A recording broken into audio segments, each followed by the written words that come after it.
Hello and welcome to Autocar Professional. Tata Motors has launched Tiago and Tiago.EV, and it has seen significant changes in its design. And to talk more about these design changes, I have with me Mr. Martin Uhlarik. Thank you so much for joining, Martin.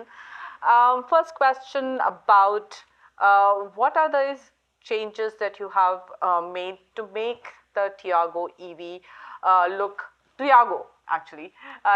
different from the earlier version? Yeah, so it's a significant upgrade, refresh, but it's strategic. So we looked at the Tiago. It was more than 10 years old. The car was designed more than 10 years ago. To be honest, the customer landscape has changed significantly in terms of expectations, even for a product in this price area. And customer expectations are higher than ever before. So what did we change? Well, from the exterior point of view, I wanted to bring it more in line with our design DNA. So if you see our most recent cars, the Sierra, that is our totem in terms of design right now in our dealerships and from the public's point of view. So it has to be at least to that level in terms of consistency. So make it more modern, emphasize the technology and the quality, but I changed the geometry with the design team. So the front changed a lot. It's a much more flatter nose. The reason because we did that was we made the corners more prominent compared to the old one. And that makes the car look bigger. It makes it just look more value for money. And this is the key, I think, statement about what a Tiago is. The people who are buying this vehicle are looking for value for money. So you want to give them more for less. So you want to give them more physical presence. You want to give them more quality perception, more modern product. And this is all on the exterior. And of course, we changed the rear as well. Made it much more, I think, dynamic. The front and the rear, the geometry has changed a lot. But when we were reviewing it and being strategic, we decided actually the interior is where the money should go. So the proposal was to completely redo the interior, completely. And here is where we brought a lot of things that I think are unique to this segment. It's much more open and airy, but the geometry hasn't changed, the dimensions of the car. Made the seats far more comfortable. And then the big thing is that there's a lot more soft touch. So we see the trends that even in this segment, people don't want hard plastic. They want to not only see the value, but touch the value. So much more fabrics, the instrument panel, the doors. It's very graphical, it's very strong graphical themes. And then, of course, the technology, and the features. Even customers who have a fixed budget are not going to sacrifice features, whether it's, phone chargers, whether it's, USB ports, whether it's interface, the UX, UI, and the feeling of this is a modern product. So this is where we decided to focus our efforts. On the interiors, was space the biggest consideration, or was it tech and the look and feel? Actually, exactly in that order. A feeling of space and then tech and features. So, because it's a small car, if somebody buys it, the first thing they do is when they sit in it will be that sort of perception of space. Obviously, the package hasn't changed fundamentally, the platform. So what we wanted to do was give that at least the feeling that this is an upgrade. So when we designed the doors and the instrument panel and the center console, we really pushed everything down to make it look like there's more light and there's more feeling of space. And then it's the geometry of the instrument panel. It's very much almost like a surfboard blade.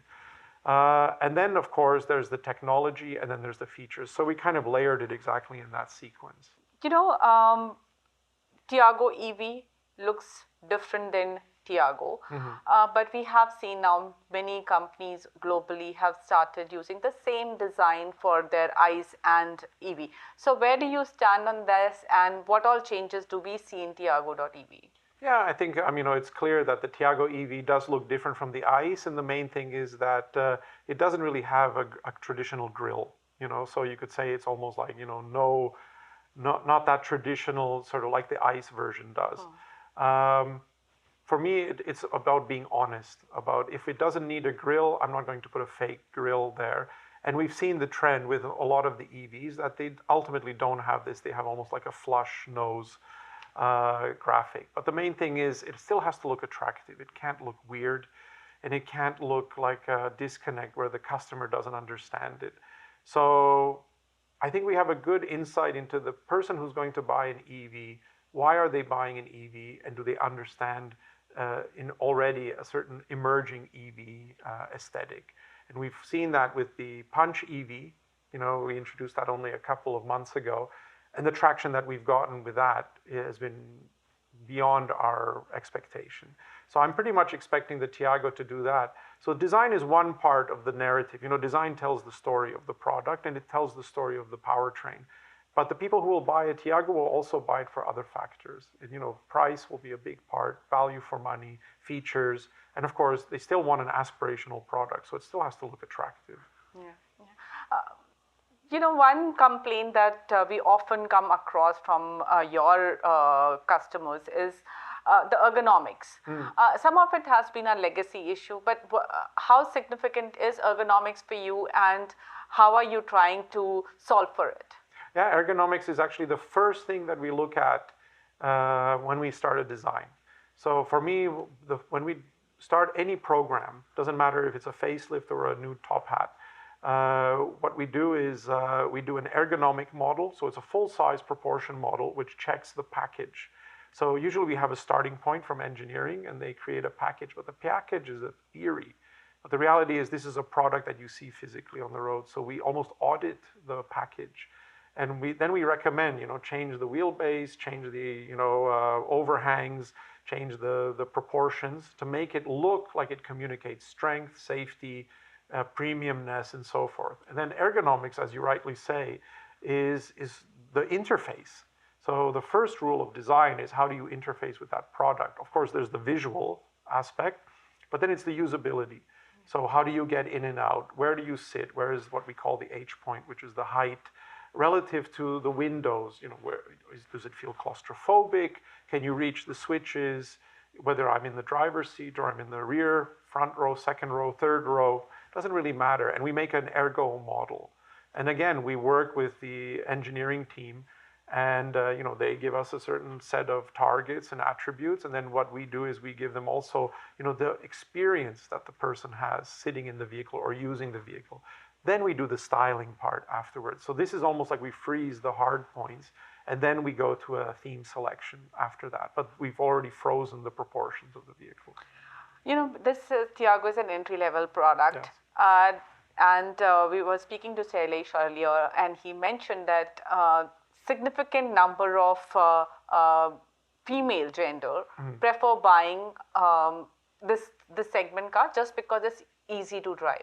So does that impact your design philosophy in some way? Yeah, definitely. I mean, we do a lot of analysis in terms of predicting the target customer. Young or old, male or female, north or south, east or west, doesn't matter. And we really look at, where is the focused customer, the sweet spot going to be? And of course we look, there's different trend lines for different customers. And you have to make a product that's universal, but at the same time really is appealing to the ones where we think there's growth. So yeah, it's definitely an area which we really focus on when we design it. And it goes right from, the overall proportions to the feeling of the surfaces. Is it soft or is it hard, sharp, crisp? What materials we use, and then down to the colors as well, the color palette. Very interesting color palette, I must say. Now, where do you lie on this touch versus button debate? Because there's come seriously a social media revolution against the touch debate. That's obvious. I mean, we've gotten a lot of customer feedback. Yeah. And of course, we did go down the, touch, no button route with a number of our products. But the reality is people do want to have some level of interface. It's, I think, twofold. People first like to have interface. And I think as we also go to EV products are even more disconnected with the customer. There's no gear shift, there's no clutch. So there's even less and there's less noise. So it becomes a quite impersonal experience.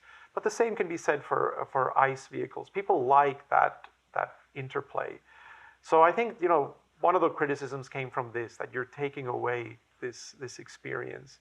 And the other thing is it's a visual jewelry. You know, a lot of times the switches or the buttons, if they're done nicely, can become almost a jewelry object. True. So we're I would say, in the process of introducing. We've seen some on the Sierra, but I think it's a combination. It will be a hybrid. The reality is there will be screens and there will be user interface on our vehicles. At the same time, you know, we do want to have some strategic areas where we do a physical interface. But what we want to make sure is that if you do it, whether it's the buttons, you know, just to drop the windows, the feel of that. It's not just the visual that it's a nice button, maybe it's silver and it looks like a nice jewelry, but it's also the interface of how it feel the feedback you get, you know, and the quality level you get. So I'd rather do maybe not all buttons, I'll do half of the buttons, but the buttons will be exceptional. Interesting. We would love to see more buttons on cars now. On material, you mentioned that you want to use more soft touch material, and there is a trend of using a lot of piano black. Though in Indian context, I feel that piano black also attracts a lot of smudge marks and a lot of dust. How is the material developing? What are the new materials that you are experimenting with? And what is your view on piano black? Yeah, I mean, piano black, we have it on a number of our products. I think for some of them it's appropriate. The ones that are really high tech, I think it makes sense. But again, like you said, you know, whether it's dust, fingerprints, dirt, maintenance, you know, in terms of just the feeling of cleanliness, it's one thing to be in the showroom, and it's another thing to be in the real life. I think you really have to be strategic of where do you put that on the vehicle. At the same time, in many areas, we're kind of, you know, going away from that, and it's almost becoming tone on tone. You know, if we're adopting, you know, soft materials, there will be less, I would say, piano black. So in many ways, if I have an armrest on a door and I have you know, a beige door that's trimmed beige, I'll probably go to a beige armrest going forward, where it's almost everything is tone on tone. It might be some is trimmed, some is plastic, some is matte, some is gloss, but it'll all become, you know, almost like tonally one environment. And you'll see that trend emerging. You know, India has been very, at least some few years back, India has been very conservative with its color choices for the vehicle. But clearly you have not bothered about that conservatism. The sales reflect anyway the market. You know, we always launch every product with one or two, you know, signature colors. They're the ones that'll turn heads. They're the ones that you'll see in the advertisements, in the show reels and stuff like that. But the reality is, if you look at the color palette, you know, the majority of them are what I would call commodity colors, you know, white, gray, so forth.